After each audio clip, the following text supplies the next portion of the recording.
বন্ধুরা দেখো, আজকেও নতুন একটা ভিডিও নিয়ে এসেছি। তো তোমাদের কাছে কি পুরনো শাড়ির কোনো পাড় পড়ে থাকে? তো সেই পুরনো শাড়ি থেকে পাড়ের একটুখানি অংশ তোমরা কিন্তু খুলে নেবে। তো এই পাড়ের অংশগুলো দিয়ে কত সুন্দর কাজের জিনিস বানানো যায় সেটা আজকে তোমাদেরকে এই ভিডিওতে দেখিয়ে দেব। দেখো, এখানে আমি পাড়ের একটু অংশ খুলে নিয়েছি। তো এই যে এই রকম দেখো, পাড়টা কিন্তু জড়িয়ে গেছে। তো অনেক পাড় এরকম জড়িয়েও যায়, তো জড়িয়ে গেলে কোনো অসুবিধা নেই। দেখো, পাড়ের কাজটা কিন্তু খুব সুন্দর আছে। তো এই জড়ানো পাড়টা দিয়েই কিন্তু আজকের এই কাজের জিনিসটা বানানো তোমাদেরকে শিখিয়ে দেব। তো চলো এবার কি করব দেখো। এখানে আমি দেখো 2 টুকরো কাপড় নিয়েছি। তো এই 2 টুকরো কাপড় আমার লাগবে। আমি তোমাদের মাপটা দেখিয়ে দিচ্ছি। লম্বাটা দেখো 14 ইঞ্চি মতো আছে, আর চওড়াটা 4 ইঞ্চি মতো রেখেছি। তো এই রকম মাপ নেবে, তাহলে কিন্তু সুন্দরভাবে এই জিনিসটা বানাতে পারবে। এবার দেখো, আমি এই যে এই কাপড়ের অংশটার ওপর দিয়ে এই পাড়ের টুকরোটা বসিয়ে দেব। তো দেখো, এখানে আমি এই যে এইভাবে করে রেখে দেখো সোজা সেলাই দিয়ে দেব। তাহলে এই জড়ানো পাড়টাও কিন্তু সুন্দরভাবে বসে যাবে। দেখো, কোথাও কিন্তু জড়ানো অংশ তোমরা দেখতে পাবে না। সেলাই করে দেবে এই দিকটা। সেলাই হয়ে গেলে এই দিকের ধারের কোলটা দিয়েও সেলাই দিয়ে দেবে। 2 দিকেই সেলাই দিবে, তাহলে সুন্দরভাবে বসে যাবে আর কত সহজে সোজা হয়ে যাবে দেখো। এবার দেখো, আরও একটা যে পাড়ের অংশ আছে, এটা আমি দেখো এখানে কিন্তু এইভাবে জুড়বো।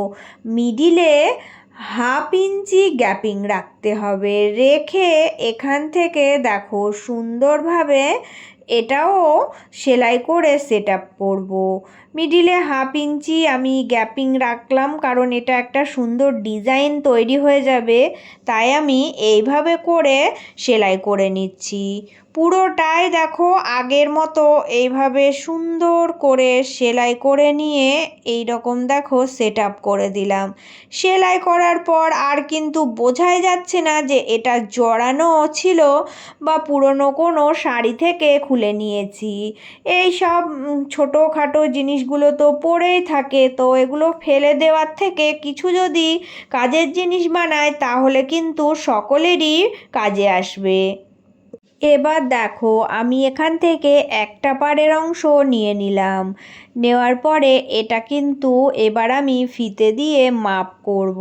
দেখো, এই সাইডে 5 ইঞ্চি আমি মেপে এখানে একটা পয়েন্ট করব। করে মিডিলে 3 ইঞ্চি বাদ দিয়ে আবারও একটা পয়েন্ট করব। তাহলে কিন্তু আমার 2 সাইডে 5 ইঞ্চি করে এক্সট্রা থেকে গেল।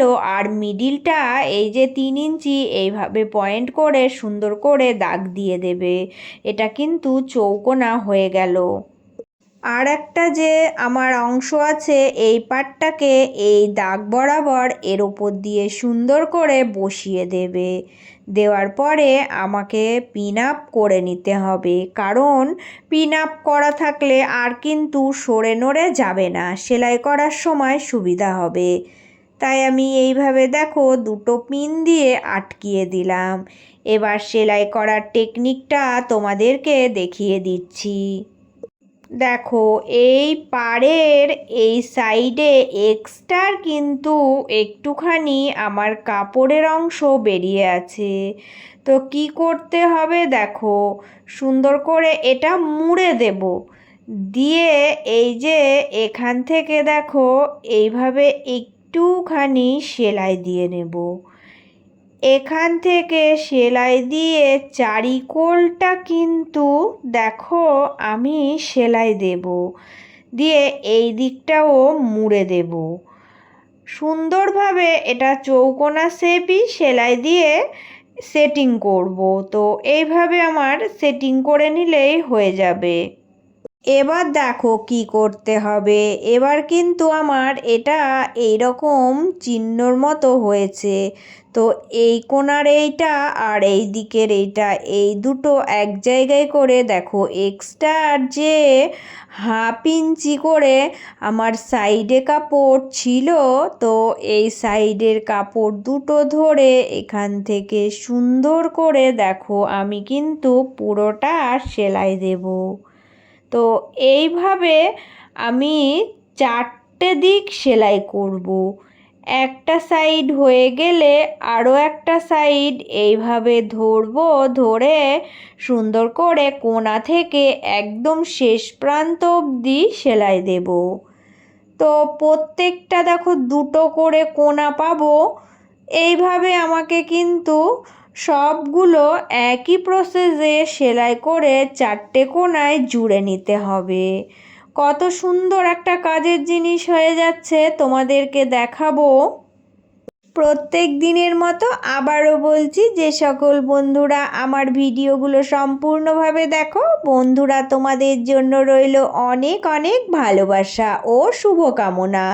আর আজকে যারা নতুন এসেছো, প্লিজ বন্ধুরা আমার ভিডিওগুলো ভালো লাগলে চ্যানেলটি সাবস্ক্রাইব করে নিয়ে পাশে থাকার অনুরোধ রইল। এবার দেখো বন্ধুরা কি করতে হবে। এর ভিতরে কিন্তু দেখো সেলাই করার পরে এক্সট্রার অনেকটা করে কাপড়ের টুকরো বেরিয়ে আছে। এগুলো একটু পরিষ্কার করে কেটে বাদ দিয়ে দেব। দেখো এইভাবে করে সুন্দর করে আমি চারিকোল দিয়ে সব এক্সট্রার কাপড়ের টুকরোগুলো কেটে বাদ দিয়ে নিচ্ছি।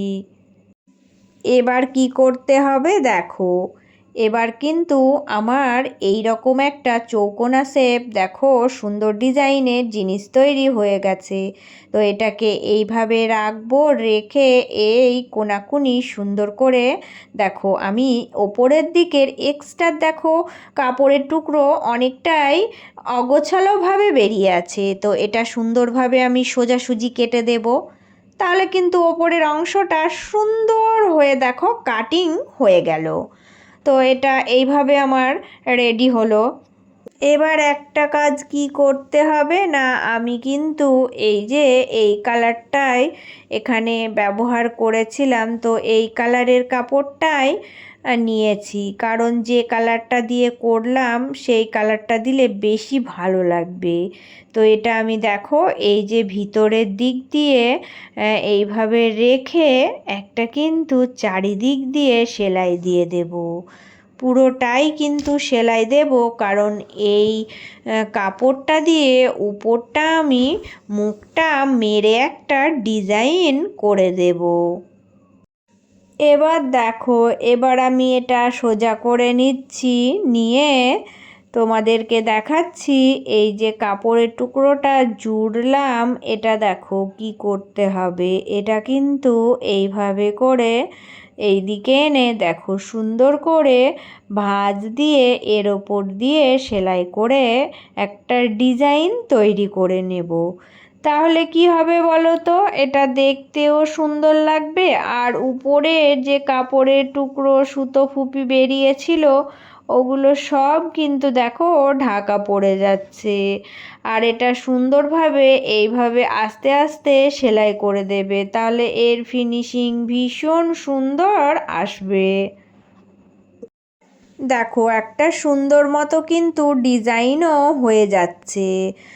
আর এই যে টুকরো টুকরো কাপড় পাড়ের অংশ যেগুলো পড়ে থাকে, এইগুলো দিয়ে যে এত সুন্দর একটা ডিজাইন তৈরি করে জিনিস বানানো যায়, সেটা তোমরা দেখলেই বুঝতে পারবে কত কাজের জিনিস। তোমরা চলো দেখে বুঝে নেবে যে এটা তোমাদের সবার কত কাজে আসবে।